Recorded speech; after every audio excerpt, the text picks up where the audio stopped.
안녕하세요 여러분. 무역에 관한 생생한 리얼 스토리를 전해드리는 현장무역 10년차 미스터 발리입니다. 오늘은 제가 여러분들께 현지에서 물건을 싸게 사는 방법들을 알려드릴 건데요. 같은 값이면 더 좋은 물건을 사면 좋겠고, 같은 물건이라면 당연히 더 싸게 사면 좋겠죠. 무역이란 것이 해외에서 대량 구매하는 정도의 차이가 있을 뿐이지 결국 여러분들이 늘상 하시는 쇼핑과 크게 다를 바가 없는데요. 몇 가지 요령만 알고 있어도 해외에서 쇼핑이나 수입을 하시는데 분명 도움이 될 거라 생각합니다. 본 영상을 보시고 여러분들만의 특별한 노하우가 있으시다면 같이 공유해 주시는 것도 좋을 것 같네요.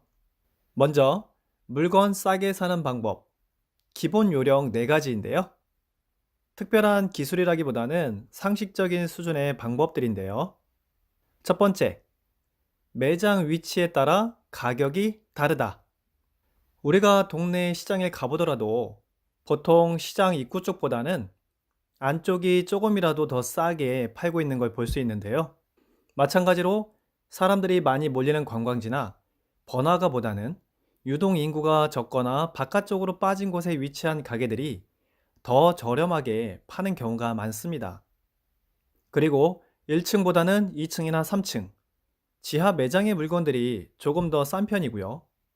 왜 그럴까요? 네, 맞습니다. 자릿세, 임대료 차이가 있기 때문이죠. 오프라인 매장보다 온라인 매장이 더 저렴한 것도 같은 논리랍니다. 결국 임대료라는 비용이 물건값에 영향을 주기 때문이죠. 두 번째, 유통 구조에 따라 가격이 다르다. 제품을 공급하는 업체가 원청이냐, 하청이냐, 또는 소매점, 도매점, 유통업자, 제조업자처럼 유통 구조상에서 공급처의 포지션이 중요한데요. 나의 거래 상대가 소매업자보다는 당연히 도매업자나 유통업자가 낫겠고요. 공장이나 제조업자라면 더할 나위 없겠죠. 제조업체에서 직접 구매한다면 가장 저렴하게 살 수 있겠는데요. 경우에 따라서는 제조업체가 직접 판매를 안 할 수도 있고 독점 계약 등에 의해서 접근하기가 어려울 수도 있지만, 만약 직접 거래만 가능하다면 원가 면에서 가장 유리할 수 있습니다. 세 번째, 물량에 따라 가격이 다르다. 한두 개 사는 것보다 1, 20개, 1, 20개보다는 1, 200개 살 때 구매 원가는 낮아지겠죠? 너무나 당연한 이야기입니다. 물량이 많아질수록 가격 협상에서 보다 유리한 위치에 서게 되는데요. 이것은 구매 원가를 낮춰주기도 하지만 동시에 물류 단가, 그리고 관세 부가세와 같은 세금까지도 낮춰주는 효과가 있으니 가격 경쟁력이 높아지게 되겠죠. 같은 물건이라면 흔히 말해서 보따리 장사로는 대량 수입업자를 절대 이길 수 없는 이유입니다. 모든 조건이 동일하다면 무역은 결국 물량 싸움이라고 보시면 됩니다. 네 번째, 정보에 따라 가격이 다르다. 우리가 낯선 곳에 가면 사람들에게 물어물어 길을 찾아가듯이 좋은 거래처를 빨리 찾고 싶다면 그런 정보를 가지고 있는 사람에게 물어보는 것이 가장 빠른 방법이겠죠. 특히 요즘 같은 초스피드 세상에서 꼭 필요한 방법이겠는데요. 정보의 홍수 시대에 아무리 많은 정보가 오픈되어 있다 해도 돈을 벌 수 있는 알짜배기 고급 정보는 그리 쉽게 노출되지 않는 법이죠.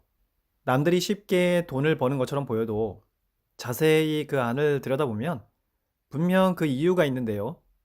정부에서 큰 차이가 나는 경우가 많습니다. 사실 국가적으로나 산업체들 사이에서도 정보 수집에 천문학적인 비용을 들이는 것도 같은 논리라고 보시면 되는데요. 무역 또한 결국에 가서는 정보 싸움이라고도 볼 수 있습니다. 누가 더 나은 거래처 정보를 가지고 있느냐에 따라서 무역의 성공과 실패가 결정된다고 보시면 됩니다. 없다면 모를까 분명 내 눈앞에 보물 같은 정보가 있다는 것을 알고 어느 정도 검증된 정보라고 생각한다면 충분히 이용해 볼 만한 가치가 있습니다. 차별화되지 못한 일반적인 정보만 가지고 10만 원 버는 것보다 정보 수집 비용으로 10만 원 써서 1000만 원 버는 것이 훨씬 똑똑하고 현명한 방법이겠죠.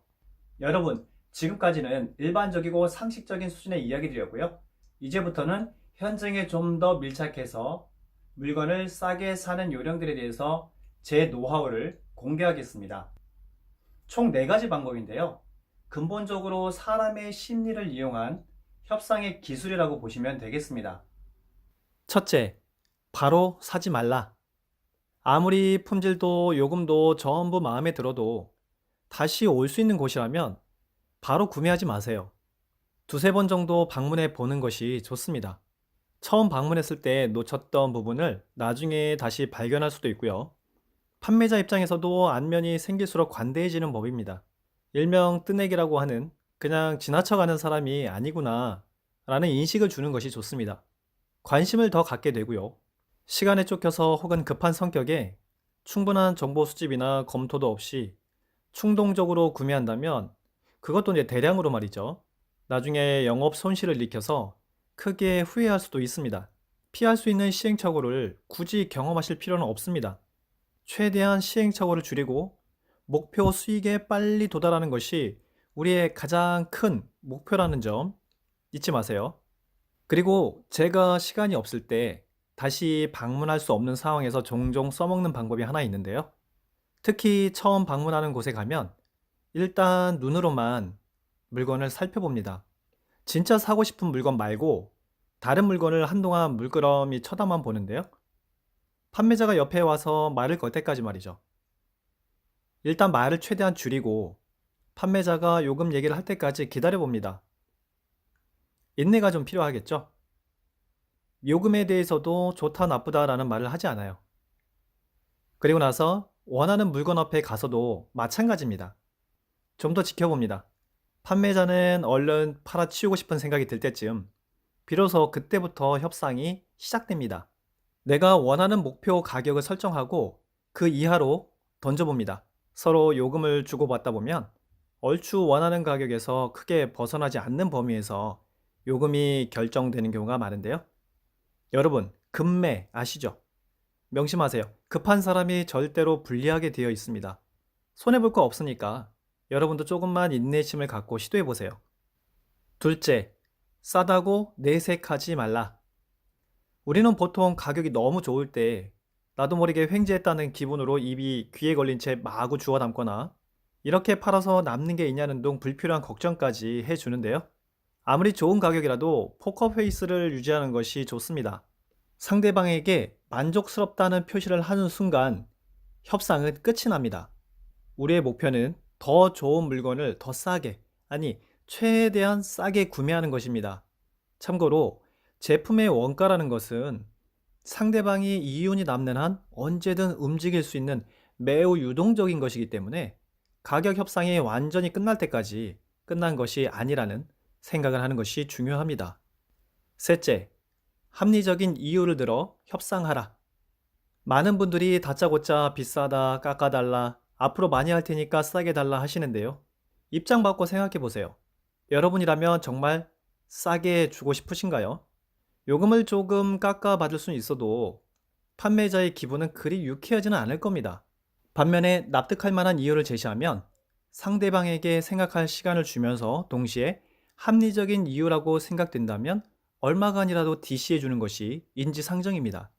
밑도 끝도 없이 비싸다는 이유로 깎아달라기보다는 포장이나 운송, 통관하는 데 비용이 많이 들어서 이 요금으로는 구매하기에 조금 어려움이 있다 라고 해서 우회적으로 할인을 요구하는 것이 훨씬 현명한 방법입니다.